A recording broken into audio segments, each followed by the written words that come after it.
हिंदी में यूपीएससी की तैयारी से संबंधित प्रोग्राम्स को देखने के लिए सब्सक्राइब करें स्टडी IQ-IAS हिंदी। नमस्कार साथियों, पुनः आपका स्वागत है इकोनॉमी मेंस के PYQ के डिस्कशन में। इस सेशन में हम लोग पिछले 10 साल के मेंस के क्वेश्चंस की चर्चा कर रहे हैं और आज जिस टॉपिक पर हम लोग चर्चा करने वाले हैं वो है एग्रीकल्चर यानी कि कृषि का क्षेत्र। वास्तव में अगर आप देखें पिछले 10 वर्षों की क्वेश्चंस का पैटर्न तो लगभग हर साल आपको मिनिमम 2 क्वेश्चन मेंस में पेपर 3 में एग्रीकल्चर के सेक्टर से यानी कि कृषि के सेक्टर से आते हुए दिखाई देंगे। इस नज़रिए से देखें तो यह क्षेत्र सबसे ज़्यादा इम्पॉर्टेंट क्षेत्रों में से एक हो जाएगा और अगर आप इसको अच्छे से कवर करेंगे तो आपके 2 क्वेश्चंस तो मिनिमम इससे कवर होने ही हैं। तो आज के सेगमेंट में हम कृषि के लिए पहला पार्ट करेंगे। इसे हम 2 से 3 पार्ट में कवर करेंगे क्योंकि इसमें हर साल 2 क्वेश्चन हैं। करीब 23 से 24 क्वेश्चन आपको मिलेंगे पिछले 10 सालों में एग्रीकल्चर के क्षेत्र से। कुछ सालों में 3-3 क्वेश्चन भी एग्रीकल्चर सेक्टर से आए हुए हैं। तो अगर हम पिछले 10 सालों के पैटर्न में देखें तो हमने 2024, 2023 और 2022 में आए हुए क्वेश्चंस को आज के सेशन में डिस्कशन के लिए रखा है, यानी कि पिछले 3 साल के क्वेश्चंस। और पिछले 3 साल में अगर आप देखेंगे तो 2 क्वेश्चन हर साल आए हुए हैं। ठीक है, तो इस प्रकार से ये क्षेत्र अपने आप में बहुत ज़्यादा महत्वपूर्ण हो गया है। जैसे 2024 में 2 प्रश्न आए हैं, 2023 में भी 2 प्रश्न आए हैं और अगर आप देखेंगे तो 2021 में, 2022 में भी 2 प्रश्न हैं। इसी तरीके से 2021-20 हर साल 2 से 3 प्रश्न आ ही रहे हैं। तो इस क्षेत्र के क्वेश्चंस को हम लोग चर्चा प्रारंभ करते हैं। पहला प्रश्न जो है 2024 यानी इसी वर्ष के मेंस में जो पूछा गया है वह प्रश्न है कि हाल के दिनों में भारतीय सिंचाई प्रणाली के सामने क्या प्रमुख चुनौतियां हैं और कुशल सिंचाई प्रबंधन के लिए सरकार द्वारा अपनाए गए उपायों को बताइए। तो प्रश्न बहुत ही सीधा है। आपसे सीधा सीधा प्रश्न पूछा जा रहा है कि कृषि सिंचाई प्रणाली के समक्ष चुनौतियों का वर्णन करिए और साथ ही ये बताइए कि जो भारत सरकार ने बेहतर सिंचाई के मैनेजमेंट के लिए, प्रबंधन के लिए अभी तक प्रयास किए हैं वे क्या प्रयास हैं। तो आपको इस प्रश्न में 2 भाग दिख रहे हैं स्पष्ट तौर पर। तो प्रश्न की फ्रेमिंग अब तक आप समझ गए होंगे कि सबसे पहले आपको इंट्रोडक्शन देना है, फिर मेन पार्ट में जाना है और मेन पार्ट में आपको ये बताना है कि क्या चुनौतियां हैं और सरकार के क्या उपाय हैं। उसके बाद आपको निष्कर्ष देना है। सबसे पहले जब आप इंट्रोडक्शन देंगे तो आप बताएंगे कि सिंचाई का क्या महत्व है और सिंचाई का क्या प्रवृत्ति है भारत में, यानी कि नेचर ऑफ इरिगेशन भारत में क्या रहा है। इसकी चर्चा अगर आप करेंगे इंट्रोडक्शन में तो वो एक बेहतर इंट्रोडक्शन होगा। तो आप देखिए इस इंट्रोडक्शन में हम क्या करेंगे कि सिंचाई कृषि के लिए महत्वपूर्ण है क्योंकि देश में पानी की खपत का 80% हिस्सा इसी में आता है।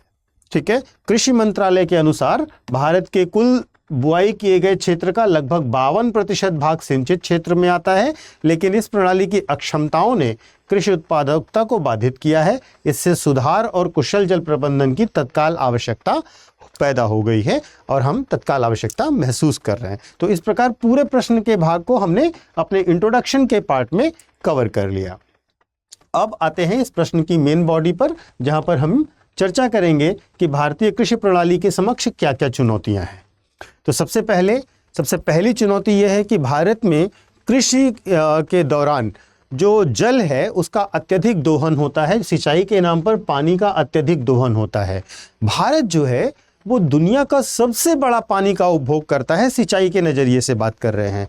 लगभग जो वैश्विक भूजल है उसका लगभग 25% भाग भारत सिंचाई में प्रयोग करता है।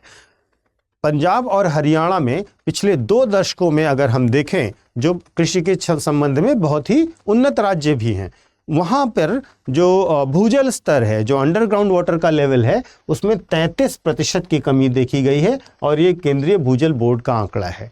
तो पहली चीज़, जो पहली विशेषता या पहली चुनौती है हमारी सिंचाई के सामने, सिंचाई व्यवस्था के सामने, वो है भूजल का और जल का अत्यधिक दोहन। दूसरा, जल का अकुशल प्रयोग। हम जल बहुत ज़्यादा यूज़ तो करते हैं लेकिन उसका एफिशिएंट प्रयोग भी नहीं करते, यानी कि हमारी सिंचाई का ज़्यादातर पानी वेस्ट होता है। क्योंकि हम पारंपरिक तरीके से सिंचाई कर रहे होते हैं, तो सतही सिंचाई जो हम ऊपर पानी भर देते हैं उस वैसे पारंपरिक तरीके से अभी तक 85% सिंचित क्षेत्रों में उपयोग किए जाते हैं हमारे यहाँ, जो अपवाह और वाष्पीकरण के कारण बहुत ज़्यादा जल हानि कराते हैं। तो जल का अकुशल उपयोग दूसरी बड़ी समस्या है। इसके साथ साथ हमारे पास खराब बुनियादी ढांचा है। हम नहरों से सिंचाई करते हैं और जो नहरों से सिंचाई करते हैं वो नहरों में बहुत सारा रिसाव होता है, वाष्पीकरण होता है, तो इससे पानी की बहुत ज़्यादा नुकसान होता है, पानी की बहुत ज़्यादा हानि होती है। नहर प्रणालियाँ हमारे देश का 40% सिंचित क्षेत्र को कवर करती हैं और रिसाव और वाष्पीकरण की हानि से ग्रस्त हैं, जिससे लगभग 30 से 40% पानी बर्बाद होता है, केंद्रीय जल आयोग की रिपोर्ट में कहा गया। इसके साथ साथ सिंचाई का असमान वितरण है। कुछ क्षेत्र हैं जहां पर लगभग 90% से ज़्यादा सिंचाई की सुविधाएं उपलब्ध हैं और कुछ क्षेत्र ऐसे हैं जैसे दक्षिण भारत जहां पर सिंचाई का ढांचा भी अभी पूरी तरीके से विकसित नहीं हुआ है। जैसे कि आप कह सकते हैं पंजाब में 98% सिंचित क्षेत्र है, जबकि पूर्वी और दक्षिणी राज्यों में जहाँ सिंचाई का बुनियादी ढांचा भी अभी पूर्णतः विकसित नहीं हुआ है। तो आप इन चुनौतियों की चर्चा करेंगे। इन चुनौतियों के साथ साथ एक और चुनौती बहुत बड़ी है जो जलवायु परिवर्तन के रूप में आती है। जलवायु परिवर्तन में अगर आप देखेंगे तो कहीं पर बहुत ज़्यादा सूखा पड़ रहा है, कहीं बहुत ज़्यादा बारिश हो रही है, अप्रत्याशित मानसून हो रहा है। तो इससे क्या है कि हमारी कृषि पर बुरा असर पड़ता है। अगर हम देखें तो भारत की 68% कृषि मानसून पर आज भी निर्भर है। मानसून के द्वारा सिंचाई किए जाने पर आज भी ये निर्भर है। इसके साथ साथ हम आधुनिक तकनीकों का कम प्रयोग करते हैं अपनी सिंचाई व्यवस्था में। जैसे कि अगर हम भारत में देखें तो जैसे स्प्रिंकलर इरिगेशन है, ड्रिप इरिगेशन है, ऐसी प्रणालियों का प्रयोग जो आधुनिक हैं, जल को संचित करने वाली हैं और जल की रक्षा करने वाली हैं, ऐसी सिंचाई तकनीकियों का प्रयोग भारत में बहुत कम किया जाता है। भारत की केवल 16% सिंचित भूमि पर ड्रिप या स्प्रिंकलर प्रणाली का प्रयोग किया जाता है, जिसका मुख्य कारण उच्च प्रारंभिक लागत है और जागरूकता की कमी है। तो ये तो हो गई चुनौतियां भारतीय सिंचाई व्यवस्था के सामने। इसके बाद भारत सरकार द्वारा किए गए उपायों पर आपको चर्चा करनी है। तो उपायों में आप जितनी भी योजनाएं हैं प्रमुख सिंचाई को लेकर के उनकी चर्चा करेंगे। तो पहला आप बताएंगे भारत में प्रधानमंत्री कृषि सिंचाई योजना। इसके अंतर्गत क्या किया गया है? इसके अंतर्गत कहा गया है कि वर्ष 2025 तक 28.5 मिलियन हेक्टेयर पर सिंचाई की सुविधाओं का विस्तार किया जाएगा। इसके साथ साथ पर ड्रॉप मोर क्रॉप का योजना है, प्रति बूंद अधिक फसल का योजना है, जिसके अंतर्गत जो ड्रिप इरिगेशन है उसके द्वारा सिंचाई की विधियों को बढ़ाया जाएगा और सरकार का लक्ष्य है कि अगले 5 वर्षों में लगभग 20% सिंचाई युक्त एरिया को ड्रिप इरिगेशन के अंतर्गत लाना है। इसके साथ साथ कमांड क्षेत्र विकास और जल प्रबंधन की योजना है, जिसके अंतर्गत नहर प्रणालियों की मरम्मत की जाएगी, उनको अपग्रेड किया जाएगा जिससे सिंचाई दक्षता में सुधार हो, 17 मिलियन हेक्टेयर में बेहतर जल वितरण सुनिश्चित किया जा सके। इस कमांड क्षेत्र विकास जल प्रबंधन कार्यक्रम के द्वारा यह किया जाना है। इसके साथ साथ अन्य योजनाएं भी हैं, जैसे अटल भूजल योजना है। इसके अंतर्गत क्या कहा गया है कि 6000 करोड़ का बजट इसमें दिया गया है और कहा गया है कि जहां पर अधिक सिंचाई सुविधा उपलब्ध नहीं है वहां पर स्थायी भूजल प्रबंधन के लिए काम किया जाएगा और लगभग 78 जिलों में जहां पानी को बहुत ज़्यादा ज़मीन से जो भूजल है उसका उपयोग किया जाता है उसको कम करने के लिए प्रयास किया जाएगा। जल शक्ति अभियान जो भारत सरकार का है, इसके अंतर्गत 256 जल संकटग्रस्त जिलों को किसी भी तरीके से वर्षा जल संचयन और भूजल पुनर्भरण के द्वारा उनको बेहतर सिंचाई सुविधा उपलब्ध कराई जाएगी। इसके साथ साथ राष्ट्रीय जल मिशन है जो जल बचत प्रौद्योगिकियों और क्षमता निर्माण को बढ़ावा देकर विशेष रूप से सिंचाई क्षेत्र में जल उपयोग दक्षता में 20% तक सुधार करने का लक्ष्य रखता है। तो आप इन सारी योजनाओं में से जितनी योजनाएं याद रख पाएँ उन योजनाओं को मेंशन कर सकते हैं। तो भारत सरकार के प्रयास, सिंचाई की चुनौतियां, इन पर आपने चर्चा कर ली। अब आपको निष्कर्ष देना पड़ेगा और आपको ये बताना होगा। देखिए, इसको पॉजिटिव नोट पर रखिए और इसके साथ साथ इसमें कुछ समस्याओं को भी मेंशन कीजिए। ठीक है, जैसे कि भारतीय सिंचाई प्रणाली अपनी व्यापक पहुंच के बावजूद अक्षमताओं और पर्यावरणीय चुनौतियों से ग्रस्त है। भूजल में खतरनाक कमी और केवल 39% सिंचाई क्षमता का कुशलतापूर्वक प्रयोग किए जाने के साथ सरकार का PMKSY और अटल भूजल योजना जैसे कार्यक्रमों पर ध्यान आशा प्रदान करता है। हालांकि जल सुरक्षा और दीर्घकालिक कृषि उत्पादकता सुनिश्चित करने के लिए और SDG 6 को प्राप्त करने के लिए सूक्ष्म सिंचाई को बढ़ाना और टिकाऊ प्रथाओं को अपनाना महत्वपूर्ण है। तो इस प्रकार से आप एक कंक्लूजन दीजिए जिसमें आप डेटा, फैक्ट और SDG लक्ष्यों को शामिल करेंगे तो आपका निष्कर्ष बहुत ही रिलेवेंट हो जाएगा, बहुत ही प्रासंगिक हो जाएगा। अब हम बढ़ते हैं दूसरे प्रश्न की ओर। दूसरा प्रश्न ये कह रहा है कि भारत में कृषि कीमतों के स्थिरीकरण के लिए सुरक्षित भंडार बफर स्टॉक के महत्व को स्पष्ट कीजिए। बफर स्टॉक के भंडारण से जुड़ी चुनौतियां क्या हैं, विवेचना कीजिए। यह भी इसी वर्ष आया हुआ मेंस का प्रश्न है, वर्ष 2024 का प्रश्न है।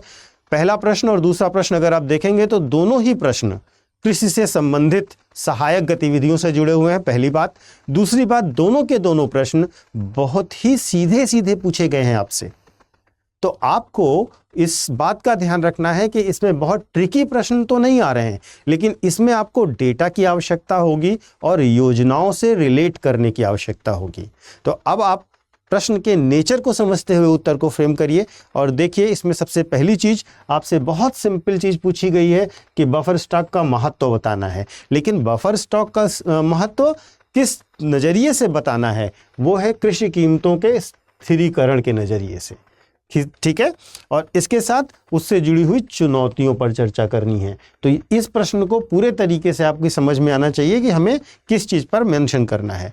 अब उत्तर की फ्रेमिंग कैसे करेंगे, सबसे पहले आपको इंट्रोडक्शन देना है। इंट्रोडक्शन में आप बताइए कि बफर स्टॉक क्या होता है, बफर स्टॉक को कैसे कौन मैनेज करता है और बफर स्टॉक के संबंध में क्या समस्याएं आती हैं, क्या चुनौतियां आई हैं। अगर उनको आप एक लाइन में दे देंगे तो पूरा इंट्रोडक्शन प्रश्न से रिलेट कर जाएगा।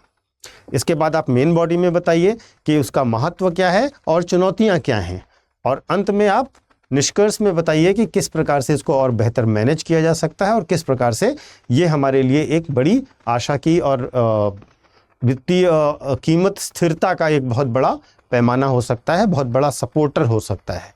ठीक है, इस प्रकार से आप इसको कंक्लूड करेंगे। ठीक है, तो आते हैं प्रश्न पर। अब देखिए कि इंट्रोडक्शन में क्या बताएंगे। इंट्रोडक्शन में बताएंगे कि भारत में इस समय कितना बफर स्टॉक है, लगभग 80 मिलियन से अधिक बफर स्टॉक है, जो कि हमारे निर्धारित मानक से काफ़ी अधिक है। हमने 30 से 40 मिलियन टन का लक्ष्य रखा हुआ है, जबकि हमारे पास 80 मिलियन से अधिक का बफर स्टॉक है, जो कि भारतीय खाद्य निगम द्वारा मैनेज किया जाता है। यह आवश्यक वस्तुओं का भंडार है जिसका उद्देश्य कृषि मूल्यों को स्थिर करना और खाद्य सुरक्षा सुनिश्चित करना है। तो बफर स्टॉक के दोनों लक्ष्य आप बताएंगे। पहली चीज कृषि मूल्य स्थिर करना है और दूसरा खाद्य सुरक्षा को मेंटेन करना है। अब आप देखिए कृषि मूल्यों को स्थिर करने में बफर स्टॉक का क्या महत्व है।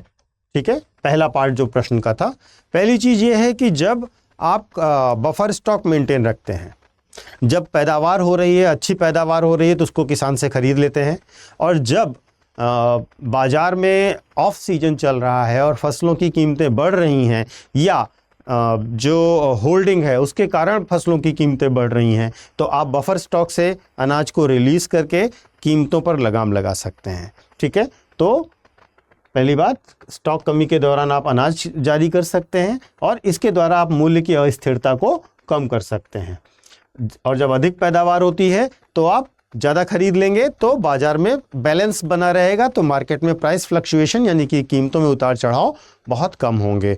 इसके लिए आप बता सकते हैं कि जैसे 2023 में FCI ने FDI द्वारा गेहूं जारी करने से बाजार में बढ़ी हुई कीमतों पर, गेहूं की कीमतों पर अंकुश लगाया गया था। ठीक है, इसके साथ साथ ये खाद्य सुरक्षा भी सुनिश्चित करता है। जैसे कि जब कोविड आया, कोविड के बाद लोगों के पास काम नहीं था, तो तब से लेकर अभी तक भी प्रधानमंत्री गरीब कल्याण अनाज योजना के अंतर्गत मुफ्त अनाज दिया जा रहा है, जिससे जो कमज़ोर और कम आय वाली आबादी है उसकी भोजन और पोषण की आवश्यकताएं यानी कि खाद्य सुरक्षा उसकी मेंटेन रहती है। इसके बाद किसानों की आय का संरक्षण होता है, क्योंकि सरकार बफर स्टॉक जो मेंटेन करती है वो न्यूनतम समर्थन मूल्य पर अनाज खरीद के करती है, तो किसानों को एक फिक्स इनकम, एक स्थिर इनकम मिलती है और बाजार में सही रेट मिल जाता है, सरकार के द्वारा मिल जाता है न्यूनतम समर्थन मूल्य के द्वारा। आप इसमें बता सकते हैं वर्ष 2021-22 में FCI ने 43 मिलियन टन गेहूँ और 58 मिलियन टन गेहूं चावल की खरीद की, जिससे किसान जो बेच पा रहे थे, जिन्होंने बेचा है सरकार को, उसका एक अच्छा दाम उन्हें मिल गया है। इसके साथ साथ सार्वजनिक वितरण प्रणाली यानी कि पीडीएस में भी ये बहुत ज़्यादा सहायक होता है। क्यों? क्योंकि पीडीएस में जो अनाज बांटा जाता है कम रेट पर, सस्ते रेट पर, एपीएल के लिए, अंत्योदय के लिए और इस तरीके के कमज़ोर वर्गों के लिए, वो उनकी लिए जो सस्टेनेबिलिटी है, जो उनकी जीवन निर्वाह करने की आवश्यकता है, वो पूरा करने में बहुत मददगार होता है। ठीक है, भारत की लगभग 67% आबादी को रियायती दरों पर खाद्य आपूर्ति होती है इस सार्वजनिक वितरण प्रणाली के द्वारा, जो कि मेंटेन किया जाता है कैसे? बफर स्टॉक के माध्यम से। ठीक है, अब भंडारण में चुनौतियां क्या क्या हैं? सबसे पहली बात, हमारी भंडारण क्षमता अपर्याप्त है। पहली समस्या क्या है? अपर्याप्त भंडारण क्षमता है। अपर्याप्त भंडारण क्षमता है। एफसीआई को 15 से 20 मिलियन टन भंडारण की कमी का सामना करना पड़ रहा है, जिससे अनाज की बर्बादी हो रही है। 2019 की सीएजी की रिपोर्ट है, जिसमें यह कहा गया है कि खराब बुनियादी ढांचे के कारण, जो हमारा इंफ्रास्ट्रक्चरल प्रॉब्लम है स्टोरेज में, उसके कारण लगभग 8.82% संग्रहित अनाज बर्बाद हो जाता है। दूसरी, गुणवत्ता संबंधी मुद्दे हैं। जो गोदाम है एफसीआई के, वो कीटों और नमी के कारण अनाज को बहुत ज़्यादा ख़राब कर देते हैं, और ये पारंपरिक तरीके से रखने के कारण होता है। इसके साथ साथ क्या होता है, लगभग यूँ मान के चलिए कि पारंपरिक भंडारण से कीटों और नमी के कारण अनाज का काफ़ी ख़राब हो जाता है। इसके परिणाम स्वरूप कुछ क्षेत्रों में कटाई के बाद 30 से 40% तक का फसल का नुकसान होता है, उत्पादन का नुकसान होता है। तो अच्छी गुणवत्ता ना होने के कारण स्टोरेज की, ये भी एक बहुत बड़ी समस्या है। तीसरी समस्या है ओवर स्टॉकिंग, यानी कि बहुत ज़्यादा अनाज स्टॉक कर लेना। जैसे मैंने अभी आपको डेटा दिया था कि अगर आपकी 40 मिलियन की क्षमता है तो आप 80 मिलियन खरीद के रखे हुए हैं, तो आवश्यक बफर स्टॉक का 2.5 गुना तक भंडार किया हुआ था भारत ने 2021 में। इसके कारण क्या हो रहा है, भंडारण लागत भी बढ़ रही है, और उसके साथ साथ जो भंडारण में चीज़ें खराब हो रही हैं वो भी तो बड़ी पैमाने पर खराब हो रही हैं। तो ये दोहरी मार पड़ती है ओवर स्टॉकिंग के कारण। ठीक है, इसके साथ साथ उच्च रखरखाव लागत आएगी, जो मैंने अभी आपको बताई ही है। उसके साथ साथ अनियमित सरकारी सब्सिडी भी एक भंडारण की समस्या है, यानी कि सरकार जो है वो लगातार टाइम से एफसीआई को सब्सिडी नहीं देती, सब्सिडी का फंड ट्रांसफ़र नहीं करती, तो एफसीआई को पैसे मैनेज करने पड़ते हैं, इधर उधर से बाजार से उधार लेना पड़ता है, अब उसका अलग से ब्याज देना पड़ता है। तो ये सब समस्याएं जो भंडारण के साथ साथ होती हैं, तो उसमें अगर नियमित तौर पर सरकार अपनी सब्सिडी का जो अंश है वो ट्रांसफ़र कर दे तो एफसीआई के लिए चीज़ें और आसान हो जाएंगी। और अगला है अकुशल स्टॉक वितरण, यानी कि जो बफर स्टॉक जारी करने में नौकरशाही की देरी के कारण मूल्य में अस्थिरता होती है। जैसे 2023 की शुरुआत में गेहूं की कीमत में बहुत तेज़ी से बढ़ोतरी हुई, तो रीज़न क्या है कि ब्यूरोक्रेटिक डिले हुआ, मार्केट में ठीक टाइम से चीज़ें पहुंची नहीं, तो मार्केट में दाम बढ़ गए। इसके बाद आपने दोनों पक्ष बता दिए हैं, अब आपको एक निष्कर्ष देना है कि जो बफर स्टॉक है उसको कैसे बेहतर किया जा सकता है। तो आप बता सकते हैं, बफर स्टॉक को अनुकूलित करने के लिए सरकार को साइलो आधारित भंडारण में निवेश करना चाहिए, आपूर्ति श्रृंखलाओं को डिजिटल बनाना चाहिए और खरीद दक्षता में सुधार करना चाहिए।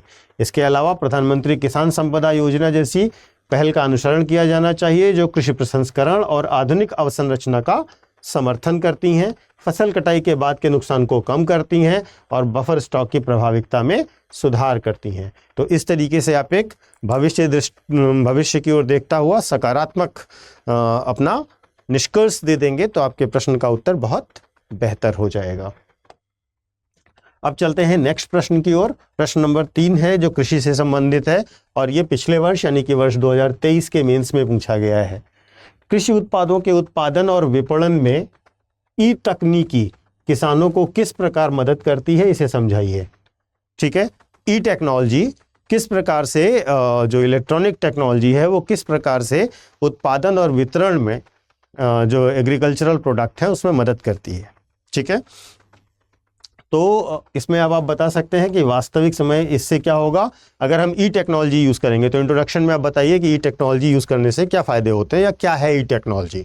आप दोनों तरीके से इंट्रोडक्शन दे सकते हैं। ठीक, उसके बाद आप मेन बॉडी में जिन जिन जिन पॉइंट्स में आप डिटेल देना चाहें उन पॉइंट्स में डिटेल दीजिए कि ये टेक्नोलॉजी कैसे कैसे कैसे हेल्प करेगी, और उसके बाद आप निष्कर्ष दीजिए। देखिए प्रश्न बहुत सीधा सा आपसे पूछा गया है, ठीक है, बस आपको इसको डिफरेंट एंगल से एनालाइज करना होगा कि ये टेक्नोलॉजी किन किन एंगल पर मदद कर सकती है। तो सिंपली आप इंट्रोडक्शन में बताइए कि इससे हम रियल टाइम डेटा ले सकते हैं, ऑनलाइन बाजार प्लेटफॉर्म और सटीक कृषि विधियों का उपयोग करके किसानों को अच्छी तरह से सूचित विकल्प बनाने, उत्पादकता बढ़ाने और व्यापक बाजारों पर पहुंच का विस्तार करने में सक्षम बनाया जा सकता है अगर हम ई टेक्नोलॉजी का इस्तेमाल एग्रीकल्चर में ज़्यादा से ज़्यादा करते हैं। ठीक है, तो आपको ई टेक्नोलॉजी पर क्या क्या फ़ायदे होंगे इस पर चर्चा करनी है। अब हम उसी चर्चा को आरंभ करते हैं और बताते हैं कि ये किस किस तरीके से कृषि क्षेत्र में अपनी भूमिका निभा सकती है।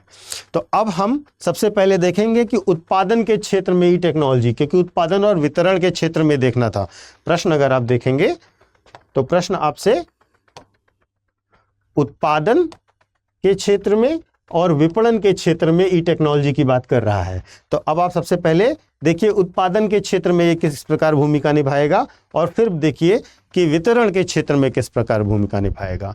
तो अगर हम ई टेक्नोलॉजी का प्रयोग उत्पादन में करते हैं तो सबसे पहले पानी का कुशल उपयोग कर सकेंगे। अगर हम खेत में नमी का सेंसर लगा देंगे तो सिंचाई के लिए जो जल का प्रयोग होता है वो बहुत अच्छे से हो पाएगा। अगर ऐसी तकनीकियाँ होती हैं जो बताएंगी कि अगर सतह सूख रही है तो सिंचाई की आवश्यकता है, वो सिंचाई हो जाएगी, और जैसे ही सतह पर पर्याप्त नमी हो जाएगी वो सिंचाई के पॉइंट को कट आउट कर देगा, बंद कर देगा। तो इससे क्या होगा, अनावश्यक पानी नहीं इस्तेमाल होगा। जब सिंचाई की वास्तव में फसल को आवश्यकता होगी तो उस सेंसर के थ्रू हम काम कर सकते हैं। ठीक है, इसके साथ साथ हम ई टेक्नोलॉजी का प्रयोग किस में कर सकते हैं, फसलों की निगरानी में कर सकते हैं। ठीक है, इसमें क्या है कि हम फसलों को पूरी तरीके से मॉनिटर कर सकते हैं, जब उसमें कीड़े लगे, जब ओलावृष्टि से फसल पर बर्बादी हो रही हो, तो जैसे ड्रोन का इस्तेमाल करने का जो सरकार प्रयास कर रही है, सरकार बजटीय प्रावधान तक की है, अगर हम ड्रोन का इस्तेमाल करेंगे तो हमें फसल पर पूरा एक विजिलेंस रखने में मदद मिलेगी, पूरा एक निगरानी करने में मदद मिलेगी कि कहाँ पर क्या प्रॉब्लम्स आ रही हैं, और जब हमें स्पेसिफिक प्रॉब्लम स्पेसिफिक टाइम पर पता चल जाएगी तो हम उसका सही से निरादान कर पाएंगे, है ना। और इसके बाद परिशुद्ध कृषि हो पाएगी। परिशुद्ध कृषि का मतलब ये है कि अगर हम परिशुद्ध कृषि करना प्रारंभ करते हैं जो जिसमें वेस्टेज ना हो, एफिशिएंट हो, तो हमारी कृषि की उत्पादन में करीब करीब 20% तक वृद्धि हो सकती है। ठीक है ना, हम जब जान ये जाएंगे कि कहाँ पर किस तरीके के बीज, किस तरीके की खाद, किस तरीके की सिंचाई और कितना चीज़ों की ज़रूरत है, अगर हम इसका बहुत अच्छे से इस्तेमाल करेंगे तो भारतीय कृषि अनुसंधान परिषद ये मानता है कि परिशुद्ध कृषि अगर करेंगे तो किसानों की उपज में 20% तक वृद्धि होगी और इनपुट लागत में 10% तक कमी आ जाएगी। तो सोचिए, किसानों की आय बढ़ाने के लिए जो सरकार इस्तेमाल कर रही है, तो उससे क्या होगा कि वो लक्ष्य आसानी से प्राप्त किया जा सकेगा। इसका उदाहरण भी देखिए, इनपुट को अधिक सटीकता से लगाने के लिए जीपीएस निर्देशित ट्रैक्टर का उपयोग करना। ठीक है, अगर हम जीपीएस निर्देशित ट्रैक्टर का उपयोग कर रहे हैं तो जाहिर सी बात है हम सही और स्पेसिफिक जगह पर ही चीज़ों को इस्तेमाल करेंगे। इसके साथ साथ कृषि विस्तार सेवाओं में, जैसे कि कृषि फसलों की जानकारी, नए बीज की किस्मों आदि का तक पहुंच प्रदान करना, इसके लिए भी हम ई टेक्नोलॉजी का इस्तेमाल कर सकते हैं। पर्यावरणीय निगरानी के लिए हम ई टेक्नोलॉजी का इस्तेमाल कर सकते हैं, तो ना कि अगर हम सही समय पर जो रियल टाइम डेटा ले पाएंगे तो अनावश्यक तौर पर कीटनाशक का उपयोग नहीं करेंगे, मिट्टी के कटाव को कम करने में हमें आइडिया लग जाएगा पहले से, तो पर्यावरणीय निगरानी भी हम बेहतर कर पाएंगे। तो कृषि के उत्पादन के क्षेत्र में ई टेक इन भूमिकाओं में अपनी उपयोगिता को दिखाता है। अब अगर हम विपणन के क्षेत्र में बात करें, ठीक है, तो विपणन के क्षेत्र में आप देखिए ई कॉमर्स ने आजकल बहुत ज़्यादा सकारात्मक भूमिका निभाई हुई है। ठीक है, अगर किसान सीधे सीधे उपभोक्ता तक ई कॉमर्स प्लेटफॉर्म से अपना माल बेच पा रहा है तो बिचौलियों की समस्या खत्म, और साथ ही साथ किसान को सही दाम मिल जाएंगे, और इससे क्या हो रहा है, उपभोक्ता को भी सही दाम मिल रहे हैं, किसान को भी सही दाम मिल रहे हैं। तो जो ई कॉमर्स प्लेटफॉर्म्स हैं वो बहुत अच्छे से काम करते हैं, इस भूमिका को निभाते हैं, जैसे कि ई नाम वाला जो योजना है सरकार की। दूसरा, सप्लाई चेन मैनेजमेंट। अगर सप्लाई चेन मैनेजमेंट में हम ई टेक्नोलॉजी इस्तेमाल करते हैं तो जो वेस्टेज है वो कम से कम होगा, बेहतर प्रोसेसिंग होगी, खाद्य सुरक्षा मेंटेन होगी। ठीक है, तो अगर हम देखें तो वर्ल्ड इकोनॉमिक फोरम कहता है कि सप्लाई चेन मैनेजमेंट को बेहतर बनाने के लिए ई टेक्नोलॉजी का इस्तेमाल करके खाद्य अपशिष्ट को 50% तक कम किया जा सकता है। ठीक है, तो जो वेस्ट हो जा रहा है अनाज, उसको हम 50% तक कम कर सकते हैं अगर हम ई टेक्नोलॉजी का इस्तेमाल करें सप्लाई चेन मैनेजमेंट में। तो अब आप देखिए इसकी भूमिका बहुत महत्वपूर्ण हो जाती है। इसके साथ साथ विपणन एवं प्रचार में अगर हम डिजिटल प्लेटफॉर्म का इस्तेमाल करते हैं, सोशल मीडिया का इस्तेमाल करते हैं, तो कृषि उत्पादक जो फसल का उत्पादन कर रहे हैं, वे अपने उत्पादन का एक बड़ा हिस्सा सीधे उपभोक्ताओं को, रेस्टोरेंट को, होटल को, इनको पहुंचा सकते हैं और एक अच्छी रकम, एक अच्छा फ़ायदा ले सकते हैं। ठीक है, तो जितना ज़्यादा प्रचार माध्यमों का इस्तेमाल करेंगे, जितना ज़्यादा सोशल मीडिया का इस्तेमाल करेंगे, उतना ज़्यादा इनके लिए प्रॉफिटेबल होगा बिजनेस करना। इसके साथ साथ वैश्विक बाजार तक पहुंच भी होगी, क्योंकि जब आप ई टेक्नोलॉजी का इस्तेमाल करेंगे तो ग्लोबल मार्केट में भी अपनी ब्रांडिंग कर सकते हैं, अपने प्रोडक्ट की ब्रांडिंग कर सकते हैं और ग्लोबल डिमांड उसकी कैटर कर सकते हैं। तो विपणन के क्षेत्र में भी ई टेक्नोलॉजी बहुत ही सकारात्मक भूमिका निभा सकती है। तो अब इसके बाद आपने बताया कि उत्पादन में ये क्या भूमिका निभाएगी, विपणन में ये क्या भूमिका निभाएगी। अब आप एक कंक्लूजन दे दीजिए, निष्कर्ष दे दीजिए अपने उत्तर का। ठीक है, तो ई टेक की मदद से आप न केवल किसानों की आय को सुनिश्चित करते हैं, बल्कि किसानों की आय को दुगना करने की भी जो लक्ष्य है वो प्राप्त करने में सहायक हो सकते हैं। साथ ही साथ ये किसान को उद्यमी भी बना रही है, ये किसान को बिजनेस करना भी सिखा रही है। और इससे क्या हो रहा है कि किसान डेटा और ऑटोमेशन और जो नई तकनीकियां हैं उनको प्रयोग करेंगे, वे अधिक सशक्त होंगे, कस्टमर तक रीच पहुंचेगी, उनकी प्रोडक्टिविटी भी बढ़ेगी क्योंकि वो फार्म में इस्तेमाल कर रहे हैं, अपने खेत में इस्तेमाल कर रहे हैं। और उसके साथ साथ पर्यावरणीय सुरक्षा भी सुनिश्चित होगी और खाद्य सुरक्षा तो सुनिश्चित होगी ही होगी, वेस्टेज कम होगा। इस तरीके से आप अपना एक निष्कर्ष दे सकते हैं, इस तरीके से आप अपना एक निष्कर्ष दे दीजिए। ठीक, न केवल किसानों की आय को दुगना करेगी बल्कि किसानों को कृषि उद्यमी में भी बदल सकता है। किसानों को डेटा संचालित अंतर्दृष्टि, स्वचालन, स्थिरता उपकरणों के साथ साथ सशक्त बनाते हैं। इससे अंततः उत्पादकता में वृद्धि, पर्यावरणीय प्रभाव में कमी और खाद्य सुरक्षा में सुधार होता है। ठीक है, तो इस प्रकार आप इस प्रश्न को कंक्लूड कर सकते हैं। अब आते हैं प्रश्न नंबर 4 पे। प्रश्न नंबर 4 कह रहा है कि खपत पैटर्न यानी कि कंजम्पशन पैटर्न और विपणन दशाओं के परिवर्तन के संदर्भ में भारत में खपत पैटर्न और विपणन दशाओं के परिवर्तन के संदर्भ में भारत में फसल प्रारूप अर्थात क्रॉपिंग पैटर्न में हुए परिवर्तनों की व्याख्या कीजिए। तो दो नजरिए से आपको देखना है। पहला जो कंजम्पशन पैटर्न है, उपभोग का पैटर्न है, जो खपत का पैटर्न है वो, और दूसरा विपणन की दशाओं के परिवर्तन यानी कि जो विपणन की दशाएं बदल रही हैं उनके कारण भारत की फसल प्रारूप यानी कि क्रॉपिंग पैटर्न जो फसल चक्र है उसमें क्या क्या परिवर्तन हुए। सिंपल प्रश्न ये है, यानी कि जो कृषि का जो फसल पैटर्न है, जो क्रॉपिंग पैटर्न है, ठीक है, उसमें खपत के पैटर्न में बदलाव के कारण क्या क्या बदलाव हुए हैं और विपणन की दशाओं में बदलाव के कारण क्या क्या बदलाव हुए हैं। ठीक है, इन दोनों को आपको एनालाइज करना है, इन दोनों की व्याख्या करनी है और ये करना है आपको वर्ष 2023 में आए हुए प्रश्न के अनुसार। यानी कि पिछले साल जो प्रश्न आया है यूपीएससी मेंस में, मैंने आपसे बताया ना हर साल 2-2 प्रश्न तो मिनिमम आ रहे हैं एग्रीकल्चर से, तो हमें इस सेक्टर पर बहुत ज्यादा ध्यान देना है। ठीक है, तो देखिए फसल पैटर्न फसलों के चक्रण का स्थानिक प्रतिनिधित्व है। हम सबसे पहले इंट्रोडक्शन में क्या करेंगे, फसल पैटर्न को परिभाषित करेंगे और बताएंगे कि यह या किसी क्षेत्र में उत्पादित की जा रही फसलों की सूची और समय के अनुसार उनका क्रम है। ठीक है, एक समय पर कौन सी फसल, अगले समय पर कौन सी फसल, अगले सीजन में कौन सी फसल, ये जो पैटर्न है इसी को हम फसल पैटर्न या फसल प्रारूप कहते हैं। भारत में यह ऐतिहासिक रूप से जलवायु, मिट्टी के प्रकार और पानी की उपलब्धता सहित कई कारकों से प्रभावित रहा है। हाल के वर्षों में उपभोग पैटर्न और विपणन स्थितियों में बदलाव ने एक इसमें महत्वपूर्ण भूमिका निभाई है। अब आते हैं मेन बॉडी पर, जहां पर हम बताना चाहेंगे कि खपत पैटर्न बदलने से फसल पद्धति में क्या क्या परिवर्तन होते हैं। सबसे पहले हम ये बताएं कि फसल पद्धति में क्या क्या परिवर्तन हुए हैं। ठीक है, तो देखिए सबसे पहले हम देखें तो ऐतिहासिक रूप से हम खाद्यान्न फसलों को बोते रहे हैं,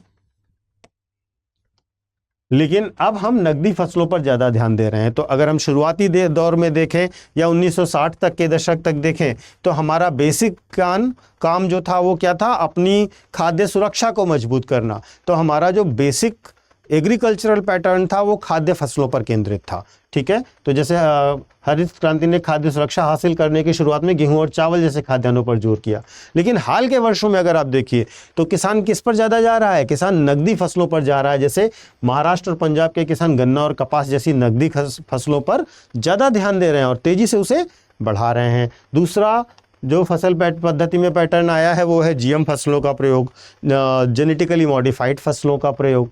अगर आप ध्यान से देखें तो बीटी कॉटन भारत का एक सबसे बड़ा इसका एग्जाम्पल है।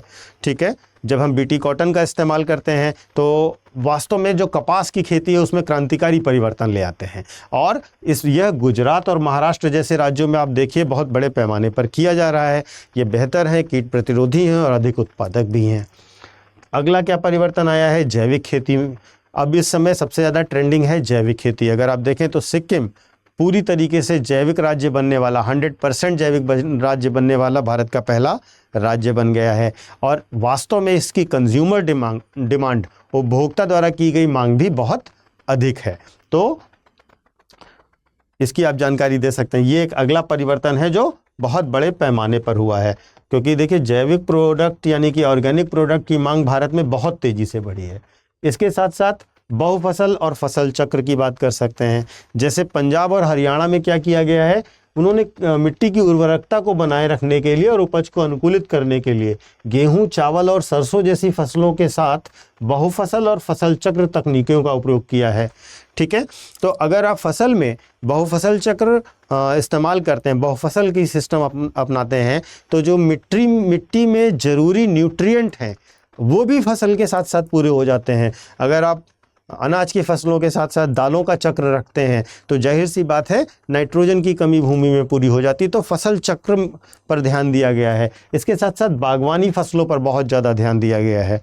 बागवानी फसलों में अगर देखें तो हिमाचल प्रदेश और जम्मू कश्मीर जैसे ठंडे जलवायु वाले क्षेत्रों में विशेष रूप से सेब, चेरी इत्यादि के उत्पादों में वृद्धि हुई है और ये निर्यात को भी बहुत आकर्षित करते हैं। इसके साथ साथ मसाले और फूलों की खेती में वृद्धि हुई है। ठीक है, अगर हम केरल में बात करें तो ख़ासतौर पर अगर काली मिर्च और इलायची की खेती ये मार्केट ग्लोबल मार्केट में जा रही है। और इसके साथ साथ कर्नाटक में देखें तो फ्लावर्स का जो फूलों की खेती है वो वैश्विक मार्केट का एक बड़ा एलिमेंट बन गई है। तो मसालों और फूलों की खेती में बात कर सकते हैं। साथ ही साथ पारंपरिक फसलों की बात कर सकते हैं। जैसे पारंपरिक फसलों में आप देखिए जो पुराने ज़माने के फसल थे जिन्हें हम मोटा अनाज कहते थे, जैसे रागी, ज्वार, बाजरा, है ना, ये फिर से मार्केट में आ रहा है। अब इसको श्री अन्न कहा जा रहा है। वास्तव में इसको प्रोत्साहित करके जो क्लाइमेटिक कंडीशंस ऑड होती हैं उसमें भी अच्छी खेती की जा सकती है। इनकी न्यूट्रिएंट वैल्यू बहुत ज़्यादा है, ये खाने के हिसाब से भी बहुत अच्छे हैं, पोषण के हिसाब से भी बहुत अच्छे हैं। तो अब वापस इनका दौर आ रहा है और ये इको फ्रेंडली हैं। और जो जटिल पर्यावरणीय स्थितियां हैं जैसे ज़्यादा पानी की उपलब्धता ना होना और बाकी ऐसी स्थितियां, उनमें भी बहुत अच्छे से ये फसल देते हैं। तो ऐसी फसलों को भी देखा जा रहा है कि पैटर्न में इनके लिए भी अब डिमांड बढ़ी है। अब देखते हैं कि उपभोग पैटर्न पर बदलाव का क्या असर पड़ा है फसल चक्र पर।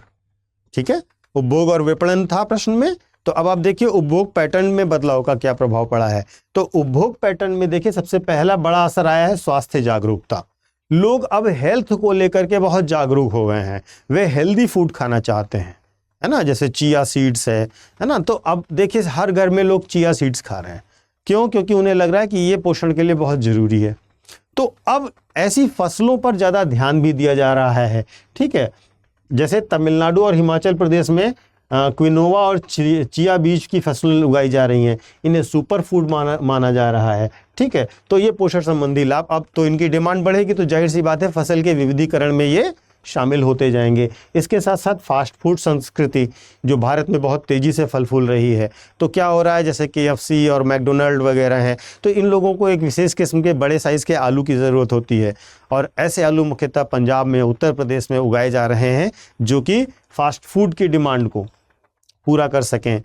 अगली चीज़, उच्च प्रोटीन की मांग। इस समय प्रोटीन डाइट सबसे ज़्यादा फेमस चल रही है। जब से जिम और हेल्थ और इन सब की जागरूकता बढ़ी है, प्रोटीन डाइट की डिमांड बढ़ी है। तो अब जो उच्च प्रोटीन आहार हैं उनकी डिमांड भी तेज़ी से बढ़ गई है। जैसे हरियाणा और राजस्थान राज्यों में मांस उत्पादन के लिए पशुओं को समर्थन के लिए अल्फाफा जैसी चारा फसलों की खेती की जा रही है। उन जानवरों को ऐसी चारा खिलाया जा रहा है जिससे वो प्रोटीन कंटेंट ज़्यादा लेकर आएँ। ठीक है, इसी तरीके से वैश्विक व्यंजन, अगर अंतर्राष्ट्रीय खाद्य प्रवृत्ति को देखें तो वहाँ पर तुलसी, अजवाइन और ऐसी बहुत सारी जो जड़ी बूटियों पर आधारित फसलें हैं, उनकी डिमांड बहुत ज़्यादा बढ़ गई है। तो इन ऐसी खेतियों के लिए भी तेज़ी से काम किया जा रहा है। जैसे कि केरल और हिमाचल प्रदेश जैसे स्थानों में वैश्विक व्यंजनों की ज़रूरतों को पूरा करने की प्रवृत्ति तेज़ी से देखी जा रही है। अब उपभोग पैटर्न में परिवर्तन में और चीज़ भी देख सकते हैं, जैसे कि पेय उद्योग, चाय, कॉफ़ी, ग्रीन टी, इन सब चीज़ों की डिमांड बढ़ी है। तो निश्चित तौर पर इनके प्रोडक्शन के लिए असम में, कर्नाटक में नए नए प्रयोग हो रहे हैं। ठीक है, इसके साथ साथ आहार रुझान बदला है। ठीक है, कीटो, पेलियो जैसे नए कम कार्ब वाले विकल्पों पर लोग ज़्यादा ध्यान दे रहे हैं। ठीक है, तो जिसमें से फूल गोभी जैसी फसलों की खेती को बढ़ावा मिल रहा है। किसान अब फूल गोभी की उत्पादकता के लिए न केवल पारंपरिक उपयोग के लिए कर रहे हैं, बल्कि इन आहारों में चावल व अन्य अनाजों के विकल्प के रूप में भी इसका उत्पादन कर रहे हैं पंजाब और हरियाणा के किसान। तो अलग अलग डाइट पैटर्न जो लोग फॉलो कर रहे हैं, अलग अलग डाइट चार्ट फॉलो कर रहे हैं, उसकी वजह से भी उनके उपभोग पैटर्न में परिवर्तन आया है। तो डिमांड बढ़ी है, तो किसान उसके हिसाब से भी अपनी उत्पादकता पर ध्यान दे रहे हैं और उत्पादन बढ़ा रहे हैं। अब इसके साथ साथ विपणन स्थितियों में जो बदलाव आया है, उसका क्या प्रभाव पड़ा है फसल के उत्पादन की जो शैली है, जो क्रॉप पैटर्न है उस पर। तो विपणन में देखिए सबसे इंपॉर्टेंट रोल अदा कर रहा है आपका ई कॉमर्स। ई कॉमर्स जैसे कि बिग बास्केट, अमेजन, पेंट्री, ये प्लेटफॉर्म जो हैं सीधे किसानों से लेते हैं और यहाँ पर किसान अपने चैनल बनाते हैं और प्रोडक्ट को बेचते हैं। तो अब सीधे शहरी उपभोक्ताओं तक चीज़ें पहुँच रही हैं, बहुत अच्छी अच्छी चीज़ें पहुँच रही हैं। तो जैसे कि उदाहरण के तौर पर आप जैविक हल्दी और तोरी की बात कर सकते हैं, अब ये सीधे सीधे कस्टमर तक पहुंच जा रही है। तो अब क्या हो रहा है कि इससे उनका प्रोडक्शन लेवल भी बढ़ रहा है, उनकी एफिशिएंसी और इनकम भी बढ़ रही है। इसके साथ साथ वैश्वीकरण, जो वैश्विक स्तर पर आपका प्रोडक्ट की डिमांड बढ़ रही है, जैसे कि महाराष्ट्र के अंगूर, गुजरात से केले, ये यूरोपीय और मध्य पूर्वी बाज़ारों में बहुत ज़्यादा भेजे जा रहे हैं। तो निश्चित तौर पर कृषि की क्रॉपिंग पैटर्न पर ये असर डाल रहे हैं। इसके साथ साथ खुदरा श्रृंखलाएं जो रिटेल चेन्स बनी हुई हैं, जैसे रिलायंस फ्रेश है आपका, जैसे बिग बाज़ार है, ये सब भी किसान से अनाज खरीदते हैं, किसान से वो पैदावार खरीदते हैं, और उससे क्या होता है कि वो किसान को अच्छा दाम भी दे रहे हैं, तो किसान उसके हिसाब से प्रोडक्शन को अपना मॉड्यूलेट कर रहा है। इसके साथ साथ अनुबंध खेती, आजकल एक कॉन्ट्रैक्ट फार्मिंग बहुत तेज़ी से आगे बढ़ रही है। तो अगर देखिए, जो जैसे चिप्स है आप खरीदते हो, लेज़ वाली चिप्स खरीदते हो, तो अब वो चिप्स के लिए एक स्पेसिफिक टाइप का आलू चाहिए। तो वो क्या होता है कि वो कंपनी सीधे फार्मर से एग्रीमेंट कर लेती है और किसान उसी को पैदा करते हैं और अच्छे पैमाने पर दाम प्राप्त करते हैं। इसके साथ साथ इंडस्ट्रियल डेवलपमेंट ने भी जो है डिमांड को बढ़ाया है, एग्रीकल्चरल डिमांड को। नए इंडस्ट्रियलाइज सिटीज़ बने हैं जहाँ पर अलग तरीके से डिमांड भी हो रही है फसल की। लॉजिस्टिक्स में भी सुधार हुआ है। ठीक है, आपूर्ति श्रृंखला बेहतर हुई है। तो जब आपूर्ति श्रृंखला बेहतर होगी तो फसल कम खराब होगी और कस्टमर तक जल्दी डिलीवर होगी। तो वहाँ पर बेहतर कोल्ड स्टोरेज की चेन, सप्लाई चेन और ये लॉजिस्टिक्स का डेवलपमेंट भी फसल पैटर्न को प्रभावित कर रहा है सीधे सीधे तौर पर। ठीक है, इस तरीके से आपने बता दिया कि फसल पैटर्न कैसा है भारत में, किस तरीके से उसमें चेंजेस आ रहे हैं विपणन के कारण, किस तरीके से चेंज आ रहे हैं डिमांड के कारण। अब आप इसका एक कंक्लूजन दे दीजिए और बताइए कि बदलते फसल पैटर्न को समझने के लिए बहुआयामी दृष्टिकोण की आवश्यकता है, जिसमें उपभोग प्रवृत्तियों, बाजार की गतिशीलता को शामिल किया गया हो, आगे बढ़ते हुए प्रौद्योगिकी वित्तीय प्रणालियों, कृषि स्टार्टअप्स के लिए प्रभावी पीपीपी और कृषि शैक्षिक संसाधनों का रणनीतिक एकीकरण किसानों को लगातार बदलती हुई उपभोक्ता मांगों और बाजार स्थितियों को पूरा करते हुए महत्वपूर्ण रूप से लाभान्वित कर सकता है। तो एक पॉजिटिव, सकारात्मक, फ्यूचरिस्टिक कंक्लूजन दे दीजिए और आपका ये प्रश्न बहुत अच्छे ढंग से कंप्लीट हो जाएगा। ठीक है, अब चलते हैं अगले प्रश्न की ओर। ये प्रश्न 2022 का है और आप देख रहे हैं ना, हर साल हम 2-2 प्रश्न पा रहे हैं। तो और देखिए, इसमें विपणन वाला प्रश्न आपका 2 में से एक प्रश्न विपणन पर जरूर जा रहा है। ठीक है, चाहे वो स्टोरेज के द्वारा विपणन हो या विपणन पर सीधा प्रश्न हो, तो आप समझिए ये वो चीज़ें हैं जिस पर फोकस कर रहा है यूपीएससी। ठीक है, उत्पादकता, जो वितरण है, जो सप्लाई चेन है, जो बीज का बेहतर करना है, स्टोरेज है, तो आप इन एरियाज़ पे बहुत अच्छे से कवर करिए, आपको बिल्कुल अच्छे से इस पर प्रश्न मिलने की संभावना बनती है। ठीक है, अब देखिए इस प्रश्न को देखिए, फिर से वही, कृषि उत्पादों के विपणन के ऊर्ध्वमुखी और अधोमुखी प्रक्रिया में मुख्य बाधाएं क्या हैं। ठीक है, तो अब प्रश्न सिंपल है, विपणन को लेकर ही है, बस इन्होंने 2 शब्द ऐड कर दिए, ऊर्ध्वमुखी क्या है और अधोमुखी क्या है। ठीक है, ऊर्ध्वमुखी क्या होता है? ऊर्ध्वमुखी का मतलब होता है कि जो कृषि के उत्पादन में जो कच्चा माल इस्तेमाल हो रहा है, जो रॉ मटेरियल इस्तेमाल हो रहा है, जो उत्पादन प्रक्रिया में, वो है ऊर्ध्वमुखी। ठीक है, अधोमुखी का मतलब ये है कि जहां पर प्रोडक्ट होने के बाद और उसको डिस्ट्रीब्यूट किया जा रहा है। ठीक है, यानी कि आफ्टर प्रोडक्शन और डिस्ट्रीब्यूशन वाला पोर्शन अधोमुखी में आ जाएगा, डाउनस्ट्रीम में आ जाएगा। और ऊर्ध्वमुखी का मतलब है कि आप जो प्रोडक्शन प्रोसेस के अंतर्गत, यानी प्रोडक्शन की शुरुआत से लेकर के प्रोडक्शन तक कर रहे हैं, वो आपका ऊर्ध्वमुखी हो जाएगा। केवल 2 शब्द, तो आपको इन 2 नजरिए से बताना है कि बाधाएं क्या हैं विपणन में, बस। ठीक है, तो प्रश्न समझ में आ गया। अब देखिए इसका उत्तर कैसे लिखेंगे। तो सबसे पहले सबसे अच्छा तरीका यह है कि आप कृषि विपणन को परिभाषित कर दीजिए, ऊर्ध्वमुखी और अधोमुखी को परिभाषित कर दीजिए।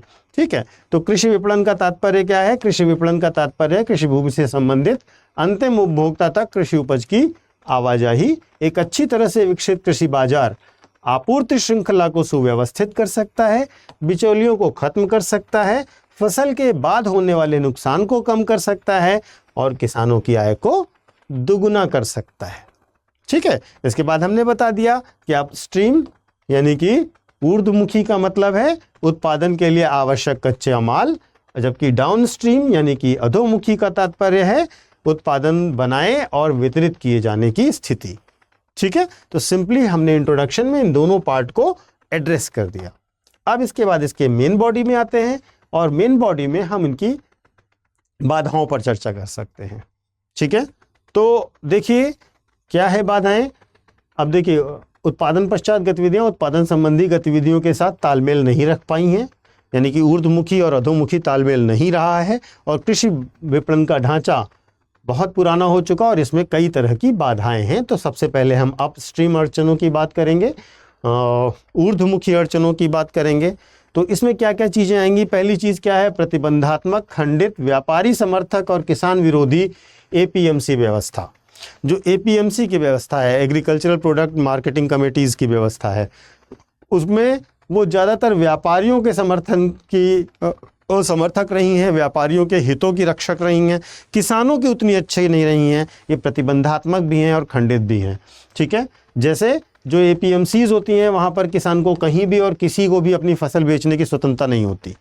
दूसरी चीज़, पंजीकृत बिचौलियों को ही बेच सकते हैं, तो ये दूसरी समस्या है। तीसरी, व्यापारियों द्वारा गुटबाजी के कारण कुशल मूल्य निर्धारण नहीं हो पाता। ये सारी समस्याएं अपस्ट्रीम हैं और एपीएमसी से रिलेटेड हैं।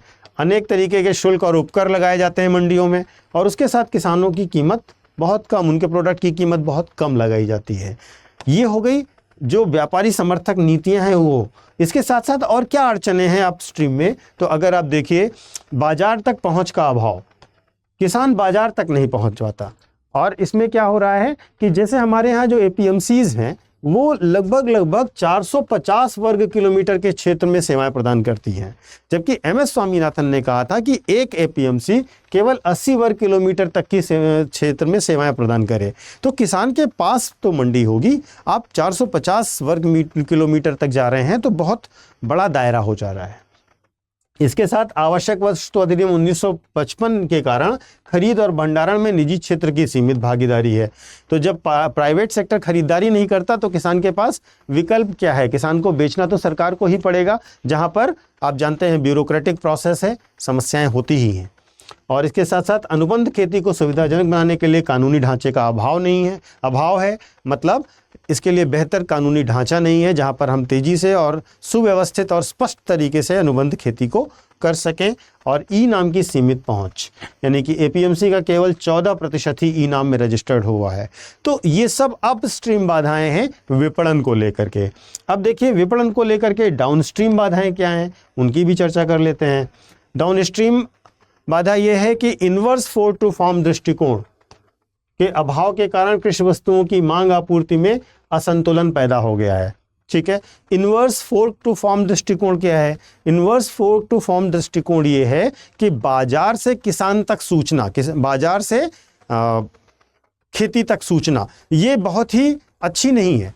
बाजार के लेकर किसानों की जानकारी उतनी स्पष्ट नहीं है, किन चीज़ों की मांग बढ़ रही है, किन की बढ़ने वाली है, किन की मांग गिरने वाली है। ये बाजार की जो चीज़ें हैं वो किसान तक बहुत साफ नहीं पहुंच रही हैं। और इसी के अभाव के कारण क्या हो रहा है? मांग और आपूर्ति में असंतुलन पैदा होता है, क्योंकि किसान को ये पता नहीं कि अगली डिमांड किसकी ज़्यादा बढ़ने की संभावना है, किसकी डिमांड कम होने की संभावना है। वो अपने ट्रेडिशनल तरीके से फसलों को बोता जा रहा है, तो इसके कारण मांग और आपूर्ति में असंतुलन होता है। दूसरी चीज़, परिवहन और कोल्ड चेन जैसे अविकसित लॉजिस्टिक के कारण फसल उपरांत का नुकसान बढ़ गया है और खाद्य मुद्रास्फीति बढ़ गई है। लगभग 92,000 करोड़ का नुकसान केवल कोल्ड चेन और परिवहन का व्यवस्थित आकार न ले पाना है। ठीक है, इसके साथ साथ असंगठित खुदरा व्यापार के प्रभुत्व के कारण आपूर्ति श्रृंखला खंडित और अकुशल है। ठीक है, जो खुदरा व्यापार है वो मुख्यतः असंगठित है। ठीक है, लगभग 98% है हमारा खुदरा व्यापार। तो जब तक वो ऑर्गेनाइज्ड नहीं होगा, सिस्टमेटिक नहीं होगा, तब तक उसका लाभ किसानों को तो नहीं मिल पाएगा। ठीक है, इसके साथ साथ जो वस्तुओं का सीमित प्रसंस्करण है, हमारे यहाँ केवल 10% प्रोड्यूस का ही प्रोसेसिंग होता है, बाकी सारी चीज़ें प्रोसेसिंग की प्रक्रिया से नहीं गुजरती हैं। तो फूड प्रोसेसिंग नहीं होता है, ये भी जब वो प्रोसेसिंग नहीं होगा तो जल्दी ख़राब होगा, माल रास्ते में ही ख़राब हो जाएगा, कस्टमर तक अच्छी कंडीशन में नहीं पहुंचेगा, तो बिकने की संभावना भी तो कम हो जाएगी ना। और इसके साथ साथ निजी लेबलिंग के सीमित विकास के कारण वस्तुओं की गुणवत्ता भी प्रभावित हुई है। हम गुणवत्ता पर भी हमें शक होता है क्योंकि वो ऑर्गेनाइज सेक्टर में नहीं है।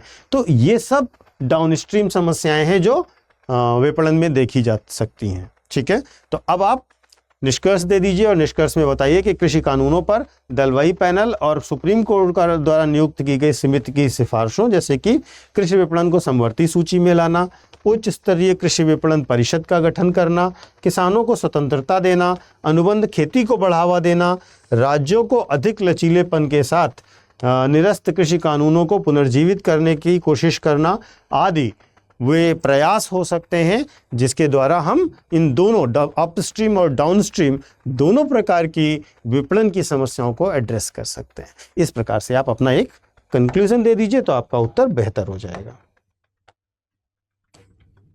ठीक है, अब इसके बाद आज का लास्ट प्रश्न है, छठा प्रश्न है, और इस प्रश्न पर हम लोग चर्चा करते हैं। ये प्रश्न भी वर्ष 2022 का है। तो आज हम लोग केवल 22, 23, 24, 2022, 2023 और 2024 के कृषि के क्षेत्र से आए हुए प्रश्नों पर ही चर्चा कर रहे हैं। ठीक है, और हर साल आप देख रहे हैं 2-2 प्रश्न आए हुए हैं। ये बात मैं बार बार इसलिए कह रहा हूं कि आपके दिमाग में रहे कि इस क्षेत्र को आपको बहुत अच्छे से करना है। तो कृषि प्रणाली और विपणन, सबसे ज्यादा प्रश्न आपने अभी तक इसी क्षेत्र में देखे हैं, है ना। तो प्रश्न क्या है? समेकित कृषि प्रणाली क्या है? भारत में छोटे और सीमांत किसानों के लिए यह कैसे लाभदायक हो सकती है? तो आपको इसमें केवल ये बताना है कि समेकित कृषि प्रणाली क्या है और छोटे और सीमांत किसानों के लिए ये कैसे प्रॉफिटेबल काम हो सकता है। तो इंट्रोडक्शन में आप जो समेकित कृषि प्रणाली है या एकीकृत कृषि प्रणाली है उसको एक सिंपल डेफिनेशन और उसका फ्यूचर पर्सपेक्टिव छोटे और किसान मध्यम स्तरीय किसान या सीमांत किसानों के लिए बता दीजिए। इसके बाद मेन बॉडी में आप बताइए कि किस तरीके से ये हेल्पफुल होगी। और मेन बॉडी में सबसे पहले तो आप ये जरूर दोबारा से अच्छे से ग्राफ बना करके डायग्राम बना करके समेकित कृषि प्रणाली को लेकर के एक छोटा सा प्रेजेंटेशन दे दीजिए और उसके बाद ये बताइए कि छोटे और सीमांत किसानों के लिए किस प्रकार लाभप्रद होगी।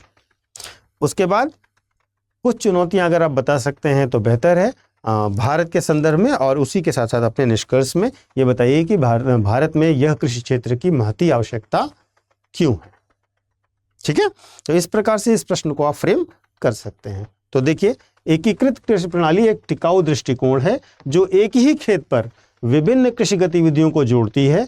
यह भारत के छोटे और सीमांत किसानों के आय स्रोतों में विविधता लाने, संसाधन उपयोग को अनुकूलित करने और जलवायु परिवर्तनशीलता के कारण के खिलाफ लचीलापन बढ़ाने में मदद करती है, जिससे समग्र और आर्थिक रूप से व्यवहार कृषि पद्धतियों को बढ़ावा मिलता है। एकीकृत कृषि प्रणाली यानी कि इंटीग्रेटेड जो या समेकित कृषि प्रणाली है उसमें आपके अपने फार्म पर, अपनी कृषि भूमि पर विभिन्न प्रकार की कृषि और सहायक गतिविधियों को करके आपको एक सस्टेनेबल आय का स्रोत और जीवन निर्वाह की पूरी व्यवस्था उसी कृषि के क्षेत्र से की जाती है। और ये बहुत ही इको फ्रेंडली भी है और जो जलवायु परिवर्तन से समस्याएं आ रही हैं उससे आपकी रक्षा करने में भी मददगार हो सकती है। अब देखिए किस प्रकार से काम कर रही है। अब देखिए, जैसे ये है एकीकृत कृषि प्रणाली को एक आसान तरीके से समझने का प्रयास करिए। जैसे कि मान लीजिए कि आप किसी भी फसल को बो रहे हैं, है ना। जब आप फसल को बो रहे हैं उसके बाद उसकी हार्वेस्टिंग कर रहे हैं, इंजन वगैरह लगा रहे हैं, फिर उसका स्टोरेज कर रहे हैं। ठीक है, अब उसमें क्या है, जो स्टोरेज हो रहा है उस स्टोरेज से क्या करेंगे, आप सीड्स लेंगे और जो अन्य आवश्यकताएं हैं वो लेंगे, और उसके साथ साथ वो बीज के साथ साथ आप जो भी स्टोरेज का जो बाई प्रोडक्ट है उस प्रोडक्ट को, जो आपका बाई प्रोडक्ट हार्वेस्टिंग के बाद निकला उसको आप अपने पशुधन के लिए इस्तेमाल करेंगे। ठीक है, जो पशुधन से निकलेगा वो सब आपके लिए मेन्योर यानी खाद का इस्तेमाल हो जाएगा। खाद के इस्तेमाल के बाद आप क्या करेंगे, जो मिट्टी में उस खाद का इस्तेमाल करेंगे तो आप अपनी पहली बात जैविक खाद का इस्तेमाल कर रहे हैं, आपकी कॉस्ट कम हो रही है। ठीक है, और उस कॉस्ट को कम करके आप आसानी से अपने जो कृषि तकनीकियां हैं वहाँ पर पैसा लगा सकते हैं और आप उससे अच्छी खाद पा जाएंगे, अच्छी फसल पा जाएंगे और उसमें अच्छे लेवल के न्यूट्रिएंट पा जाएंगे। इसी क्रॉप से आप अपने पशुधन को चारा दे सकते हैं। जब पशुधन को चारा देंगे तो पशुधन आपको पुनः वो खाद और बाकी सारी चीज़ें देगा। ये फसलों के लिए भी और मिट्टी के लिए भी हेल्पफुल होंगे। तो ये पूरा एक साइकिल है जहाँ पर आप अपनी क्रॉप के होने के बाद जो भी चीज़ों का लाभ है वो ले सकते हैं। क्रॉप के साथ साथ पशुधन का भी पालन कर सकते हैं। पशुधन से निकलने वाले वेस्टेज और बाकी सारी चीज़ों से मिट्टी को पुनर्जीवित कर सकते हैं और आप रासायनिक खादों से बच करके अपने फसल को और बेहतर और प्राकृतिक तौर से बड़ा कर सकते हैं। तो ये पूरा का पूरा एक ही फील्ड पर ये सारा काम हो रहा है, एक ही खेत पर ये सारी व्यवस्था हो रही है। इसी को हम एकीकृत कृषि प्रणाली कहते हैं। ठीक है, अब इसमें आप अलग अलग संसाधनों का अलग अलग तरीके से इस्तेमाल कर रहे हैं जिससे आप अत्यधिक उत्पादकता का और अच्छी उत्पादकता का प्राप्त कर सकें। जैसे देखिए, अब इसे भारत में छोटे और सीमांत किसानों के लिए कैसा लाभप्रद होगा। ठीक है, वास्तव में क्या है कि इससे विविधीकरण होगा और जोखिम न्यूनीकरण होगा। यानी कि आप केवल फसल के पैदा होने पर डिपेंड नहीं होंगे। अगर मान लीजिए फसल खराब भी हो गई, ठीक है, अगर मान लीजिए कि फसल आपकी अच्छी नहीं हुई तो आप पहली चीज़ ये है कि उस फसल में जो वेस्टेज हुआ उसको आप अपने पशुओं के लिए इस्तेमाल कर सकते हैं, है ना। उनके चारे के तौर पर वो इस्तेमाल हो जाएगा। फिर पशुओं से जो दूध या बाकी चीज़ें प्रोडक्ट प्राप्त होंगी उसका आप मार्केटाइजेशन और मार्केटिंग कर सकते हैं, बेच सकते हैं और उनसे जो वेस्टेज निकल रहा है फिर से अपने फसल चक्र में प्रयोग कर सकते हैं। इसके साथ साथ आपका जोखिम न्यूनीकरण होगा। मान लीजिए पशु नहीं रह गया तो आप फसल के बेस पर अपना काम कर सकते हैं, फसल नहीं रह गई तो पशु के बेस पर अपना काम करें, मतलब आप पूरे तरीके से जोखिम में नहीं चले जाएंगे। दूसरा क्या है, कुशल संसाधन उपयोग होगा। जब आप अपने विभिन्न घटकों को एकीकृत करते हैं और विभिन्न संसाधनों को कुशल प्रयोग करते हैं तो फसलों का आप बेहतर इस्तेमाल करते हुए अपनी जीवन के लिए सुरक्षा भी साथ ही साथ पा जाते हैं। देखिए, जैसे कि फसल अवशेषों और पशुधन से निकलने वाले जैविक कचरे का उपयोग चारे, खाद और जैव ईंधन के रूप में किया जा सकता है, जिससे अवशिष्ट कम होता है और आय के अतिरिक्त स्रोत भी डेवलप होते हैं। भाई, आप उसी चारे से, उसी जो अवशिष्ट है उसी से पशु को चारा दे सकते हो, उससे आप बायो ईंधन बना सकते हो, कई सारे अन्य प्रयोग कर सकते हैं। इससे आपका बेहतर आय का सृजन होगा, आप वैकल्पिक आय के स्रोतों के साथ जुड़ जाएंगे। भाई, आप गोबर से बने हुए उपले भी मार्केट में बिक रहे हैं, तो आप तो जो वेस्टेज है उससे भी इनकम जनरेट कर सकते हो। बायो जो गोबर गैस है उसके प्लांट लग सकते हैं, ठीक है। इससे मृदा स्वास्थ्य और उर्वरकता में भी सुधार होगा लॉन्ग टर्म में, क्योंकि केमिकल का इस्तेमाल कम से कम करेंगे तो आप मृदा स्वास्थ्य भी पाएंगे और धीरे धीरे उसकी उत्पादकता भी बढ़ जाएगी। ये जलवायु अनुकूल परिवर्तन भी रहेगा, क्योंकि इस पे आपका पर्यावरण पर भी बुरा प्रभाव नहीं पड़ेगा और बेहतर पोषण परिणाम प्राप्त होंगे। आपके स्वास्थ्य, आपका प्रोडक्ट लेने वालों का स्वास्थ्य, सबके स्वास्थ्य पर बेहतर असर पड़ेगा, ठीक है। लेकिन इसके साथ इसकी कुछ चुनौतियाँ हैं। किसानों की आय और पोषण सुरक्षा तो बेहतर बनाती है, लेकिन इसमें निम्न चुनौतियाँ हो सकती हैं। जैसे पहली चीज़ है वहनीयता, ठीक है। मतलब जो छोटे किसान हैं, जो सीमांत किसान हैं, उनके पास वित्तीय स्थिरता नहीं है, उनके पास वित्तीय संसाधन भी नहीं है, तो वे निश्चित तौर पर जो एसोसिएटेड चीज़ है उन पर खर्चा नहीं कर सकते, ठीक है। उनके पास उतना धन नहीं है। जैसे अगर हम देखें तो छोटे और सीमांत किसान बड़े मवेशियों को रखने में असमर्थ होते हैं, तो वो बकरी और भेड़ों जैसे छोटे जुगाली करने वाले पशुओं को आप उनको बताइए कि वो रख सकें, ठीक है। तो अगर वो बड़े पशुओं का चारा और बाकी व्यवस्था नहीं कर सकते, उतनी कॉस्ट नहीं दे सकते, तो वो छोटे पशुओं का पालन करें। लेकिन इससे वहनीयता होगी। दूसरी चीज़ स्वीकार्यता। जो गैर तटीय क्षेत्रों में किसान हैं उनके बीच मत्स्य पालन, मुर्गी पालन, बत्तख पालन को अपनाने में हिचकिचाहट होती है, क्योंकि उनके पास आदर्श व्यक्तियों का अभाव है और धार्मिक मान्यताएं भी इसके अगेंस्ट हैं। भाई, अगर आप नदी के किनारे रह रहे हो, तालाब के किनारे रह रहे हो, तटीय क्षेत्रों में रह रहे हो, तो आप मछली पालन बेहतर तरीके से कर सकते हो अपनी खेती के साथ साथ। लेकिन वो धार्मिक कारणों से, सोच के कारण, परंपराओं के कारण ऐसा नहीं कर रहे, तो जो स्वीकार्यता है उनके मन में वो कम है। लोग उसको लेकर के आइडियल रोल मॉडल उनके पास नहीं है जिसको उन्होंने अच्छे तौर पर फसल में अपने जीवन में करते हुए देखा हो। इसके साथ साथ एमएसपी के अंतर्गत नहीं आती, तो बहुत सारी फसलें हैं जो एमएसपी के अंतर्गत नहीं आती हैं, जैसे कि मशरूम की खेती, मधुमक्खी पालन, इनका कोई न्यूनतम समर्थन मूल्य नहीं घोषित किया जाता। तो खाद्य प्रसंस्करण उद्योगों और होटल उद्योगों के साथ बेहतर एकीकरण कर दीजिए, तो आप इनके विकल्प तैयार कर दीजिए। लेकिन वास्तव में चुनौती ये है कि अगर एमएसपी के अंतर्गत नहीं आता तो किसान सिक्योर नहीं फील कर रहा है, ठीक है। तो ये सब समस्याएं इसके साथ साथ आती हैं। अब आप इसका एक निष्कर्ष दे दीजिए, क्योंकि एक अच्छी चीज़ है, बेहतर चीज़ है और किसानों के जीवन और आय दोनों चीज़ों की सुरक्षा और संरक्षा के लिए महत्वपूर्ण है। तो आप इसके लिए एक सकारात्मक निष्कर्ष दे दीजिए, ठीक है। जैसे कि एकीकृत कृषि प्रणाली कृषि उप उत्पादों के पुनर्चक्रण और उपलब्ध संसाधनों के कुशल उपयोग के माध्यम से उत्पादकता और लाभप्रदता को बढ़ाने के लिए एक आशाजनक दृष्टिकोण है। इसके अलावा यह पूरे साल कृषि समुदायों के लिए रोजगार के अवसर भी पैदा करती है, बेहतर आर्थिक और पोषण सुरक्षा प्रदान करती भी है। यह पर्यावरण की गुणवत्ता, पारिस्थितिक स्थिरता को भी बनाए रखने में सहायक होती है। तो इस प्रकार से आप इसका एक निष्कर्ष दे दीजिए। तो आप देख रहे हैं कि इन 3 वर्षों में जिन 6 प्रश्नों को हमने किया, उनकी मूल भावना क्या है, उसकी फ्रेमिंग क्या है, हमें किन किन एरियाज से अपनी चीज़ों को लाना है, डेटा को लाना है, कहाँ से फैक्ट कलेक्ट करने हैं, किन रणनीति के अंतर्गत अपने उत्तर की फ्रेमिंग करनी है। हमने आपको इन सब चीज़ों को बताने का प्रयास किया है। जैसा भी आपको ये वीडियो लेक्चर लगता है आप निश्चित तौर पर बताइए। इसमें हम अगले लेक्चर में कृषि क्षेत्र में ही अगले वर्षों की प्रश्नों को करेंगे। अभी इस कृषि क्षेत्र पर कम से कम 2 वीडियोस और आपको मिलेंगे। धन्यवाद। हिंदी में यूपीएससी की तैयारी से संबंधित प्रोग्राम्स को देखने के लिए सब्सक्राइब करें स्टडी IQ IAS हिंदी।